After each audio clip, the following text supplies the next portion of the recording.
बनी थी, गारंटियां तो उसी दिन पूरी होनी थी। ये रो रो कर गारंटियों की बात क्यों की जा रही है? और ये जो 4 गारंटियों की आप बात कह रहे हैं, आप ही मुझे बताइए कौन सी वो 4 है जो उन्होंने पूरी कर दी। लेकिन उन्होंने लोगों से झूठ बोला है। आज परिस्थिति ये है, कभी बोल रहे हैं हम लाहौल स्पीति की लेडीज को दे देंगे, महिलाओं को दे देंगे। ये आने वाले दिनों में लोग इनको घरों में नहीं जाने देंगे। बिल्कुल ठीक बोल रहे थे भारतीय जनता पार्टी के नेता कि आने वाले दिनों में गोबर या तो विधानसभा के बाहर इकट्ठा होगा या सुखविंदर सिंह सुक्खू जी के घर के बाहर इकट्ठा होगा। मुख्यमंत्री मैंने सबसे पहले बात ही यहां से शुरू की थी, लेकिन उसके साथ साथ मैं और 4 चीजें जोड़ना चाहता हूं। आप कांगड़ा के प्रवास पर जाइए, आपको सुखविंदर सिंह सुक्खू जी के पोस्टर के अलावा किसी भी और नेता की फोटो वहां नजर नहीं आएगी। ये एकता है कांग्रेस की। कांग्रेस के किसी बड़े नेता का पोस्टर के अंदर कहीं पर भी ना फोटो है ना नाम है। कल बोलने वाले वक्ताओं में से केवल और केवल कांग्रेस की अध्यक्षा और स्पीकर साहब ने वीरभद्र जी का नाम लिया है, उसके अलावा किसी ने भी वीरभद्र जी का नाम तक नहीं लिया। यानी ये कांग्रेस की एकता की मैं बात कर रहा हूं। कांग्रेस की हालत बड़ी पतली है। कांग्रेस की हालत तो हर रोज ये बयान दिया जाता है कि हम इकट्ठे हैं, हम एकजुट हैं। ये बड़ी जल्दी टूट जाएंगे और ये बड़ी जल्दी टूटकर क्या होने वाला है वो आपके सामने आएगा। आज मंत्रिमंडल विस्तार की सूचना मिली है और कांगड़ा की जिस तरह के बीजेपी आरोप लगा रही है लगातार कि कांगड़ा के साथ अनदेखी है, तो कांगड़ा से भी एक मंत्री बनाने की सूचना है। 1 वर्ष के बाद एक मंत्री बन रहा है, ये कोई बड़ी ज्यादा खुश होने वाला विषय नहीं है।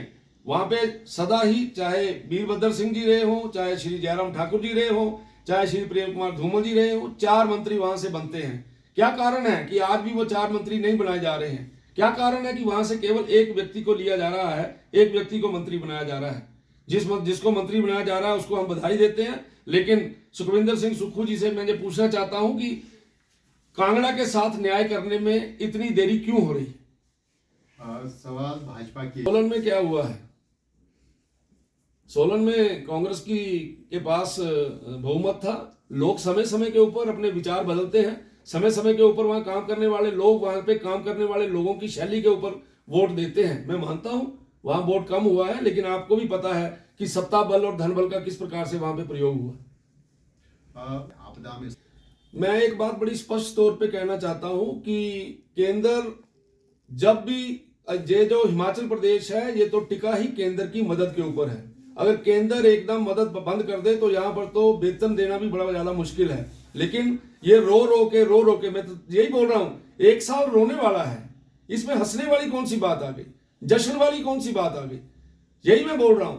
हम केंद्र सरकार समय समय के ऊपर जो है वो इनकी मदद करती रही है। मैं पूछना चाहता हूं आप सबके चैनलों के माध्यम से कि ये जो बलगढ़ पार्क के ऊपर काम चल रहा है, ये किसने दिया? कल माननीय उप मुख्यमंत्री जी शरेआम झूठ बोल रहे थे वहां पे, और सबको याद है कि जिस समय ऊना में रैली हुई उस समय शिलान्यास हुआ था बलगढ़ पार्क का, और ये पैसा दिया एक मुश्त केंद्र सरकार ने। मेडिकल डिवाइस पार्क के बारे में कब ये शुरू हुआ, इसके लिए पैसा किसने दिया? मुझे 1 साल में कोई एक ऐसी योजना बताएं जो इन्होंने प्रोजेक्ट रिपोर्ट यहां से भेजी हो और प्रोजेक्ट रिपोर्ट भेजने के बाद इनकी वो पैसा ना आया हो। अब यहाँ के अफसरों की नालायकी के कारण से पैसा वहां से नहीं आ रहा है, तो इसमें हमारा कोई कसूर नहीं। हमीरपुर पार्लियामेंट्री भारतीय जनता पार्टी का गढ़ है, और अगर आप पिछली तरफ इसका इतिहास देखें तो लगातार लंबे समय से भारतीय जनता पार्टी वहां से जीत रही है। मैं आपको ये सुनिश्चित करना चाहता हूं कि इस बार के चुनाव में भी रिकॉर्ड मतों के साथ आदरणीय श्री अनुराग ठाकुर जी वहां से जीतेंगे। चाहे मुख्यमंत्री उप मुख्यमंत्री जो मर्जी कर लें, लोगों ने मोदी जी को दोबारा से प्रधानमंत्री बनाने का मन बनाया हुआ है। अभी आपने 3 राज्यों के चुनाव हुए उसमें भी देख लिया है। और मैं पर्टिकुलरली क्योंकि हमीरपुर में मेरे पास जिम्मेवारी है, जिसके नाते आपने मेरे से पूछा है, मैं बिल्कुल आपको स्पष्ट तौर पे ये बताना चाहता हूं कि हिमाचल की चारों सीटें इस बार भारतीय जनता पार्टी को मिलेंगी। प्रियंका गांधी हिमाचल प्रदेश में होने के बावजूद भी वो उस कार्यक्रम में नहीं जाती हैं। बड़े लीडर कांग्रेस के 1 वर्ष पूरा होने पे नहीं आते हैं, वो किस बात का संकेत है? क्योंकि वो लोग जानते हैं कि झूठ बोलकर जो सरकार सत्ता में आई है, प्रियंका गांधी जानती है कि जिस समय वो रैली में जाएगी तो वहां की महिलाएं ये पूछेंगी कि 1500 रुपए का क्या बना। किसान ये पूछेगा कि उसके गोबर का क्या बना, उसके दूध का क्या बना। नौजवानों की लंबी फौज खड़ी होकर ये पूछेगी कि जो आपने नौकरियां देने की बात कही थी उसके बारे में क्या हुआ।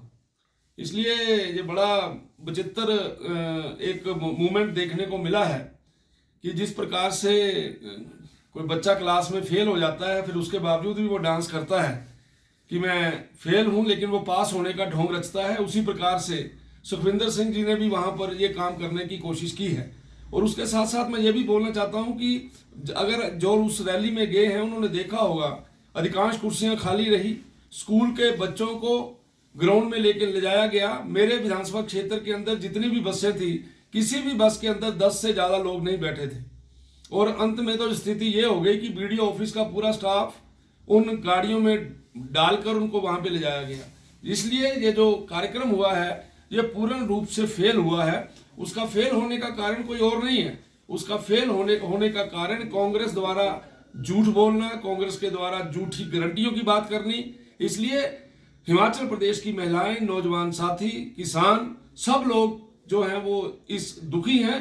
और आने वाले समय में जो आपने बोला कि 24 का जो बिगुल बजाया है, बिगुल तो इनका बड़ी देर का बज गया है। 24 के बीच 24 में ये कहीं भी आपको मिलेंगे नहीं। और 24 में जिस प्रकार से इन दिनों में मोदी जी की आंधी चल रही है, आने वाले दिनों में मोदी जी ही इस देश के प्रधानमंत्री होंगे और देश उन्हीं के नेतृत्व में आगे बढ़ेगा।